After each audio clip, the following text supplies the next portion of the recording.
thought I'd capture this little surprise we have growing here by the pool deck. We got another fruiting, another flower coming up, piece of fruit that we have, and we have progress with the other later fruit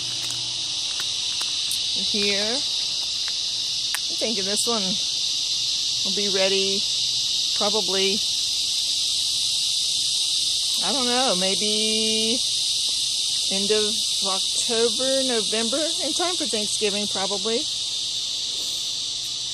The seasons are changing. Certainly doesn't feel like it here in Florida. I guess really to give it a break, it probably does feel a little bit breezier, a little bit cooler. The other day, September is probably one of the hottest times of year in Florida. Definitely doesn't feel like fall season.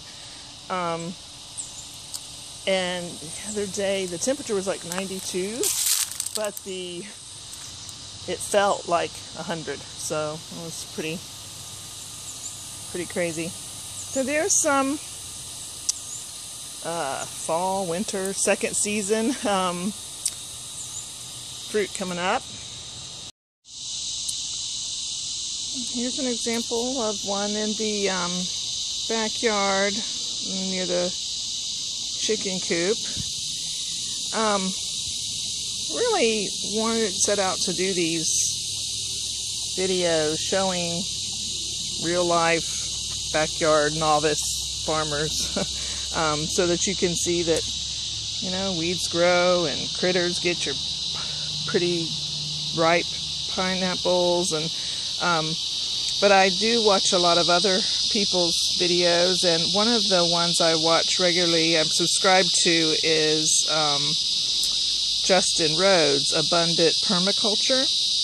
And he doesn't grow pineapples, he raises chickens mostly, but he's a farmer, permaculture farmer in North Carolina. And some way that he dealt with the weeds in his garden was that he just put down cardboard boxes. He put down cardboard before he put the mulch down. So that's an approach I'm going to try with certainly a hoarder of cardboard boxes. So I will have plenty of those to deal with, and I'm going to try that when it gets cooler, putting down cardboard and then the mulch on top of it. We have all these palm fronds, and Pineapple Man likes to crunch them up and turn them into mulch. So you see, we do still have season 1 pineapple here. I'm waiting for it to get golden. It's getting a little bit, a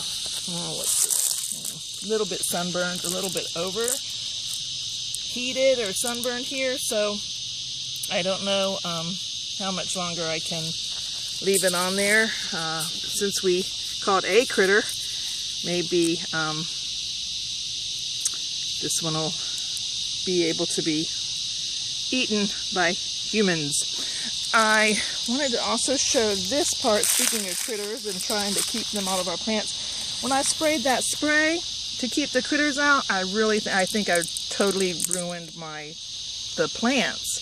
I think they got the spray on their leaves, and definitely not recommended for that. This whole center row, several of the plants on the center row got just scorched. They got burned.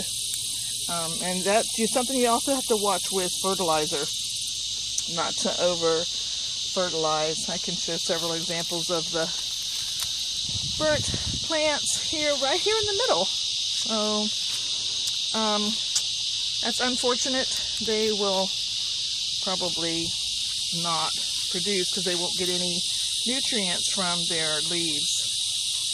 If you have a plant that's got brown leaves on it, you can, if they're on the edges like this, you can cut those off, and hopefully the plant will do well. This one has another plant coming up, so it should be okay. I wanted to show you the one pineapple that's growing back here. This is the one that I threw back here, and then I ended up planting back here because it started producing fruit. So that's the progress on that one.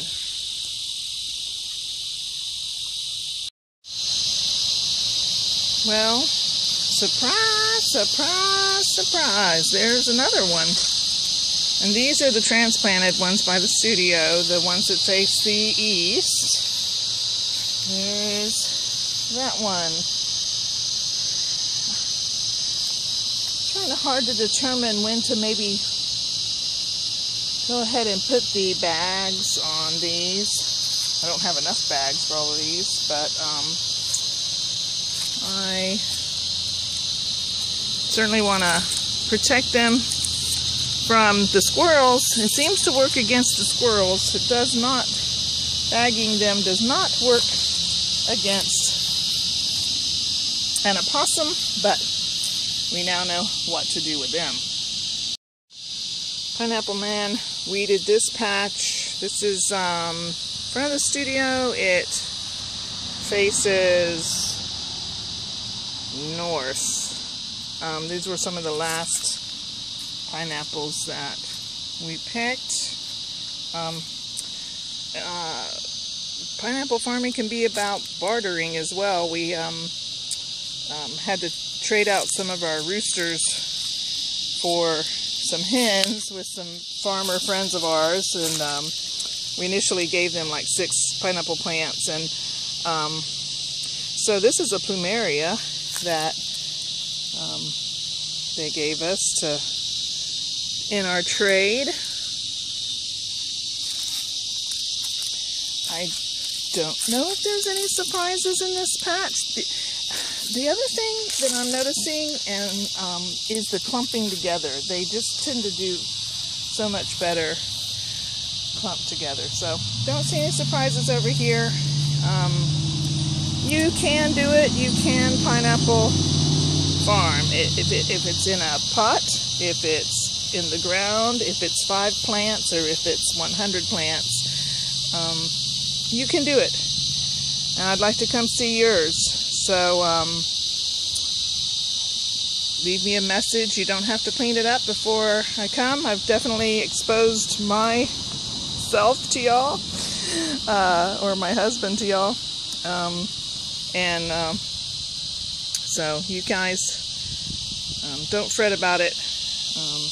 It's pretty simple. I mean, and you can do it. So happy pineapple farming, y'all.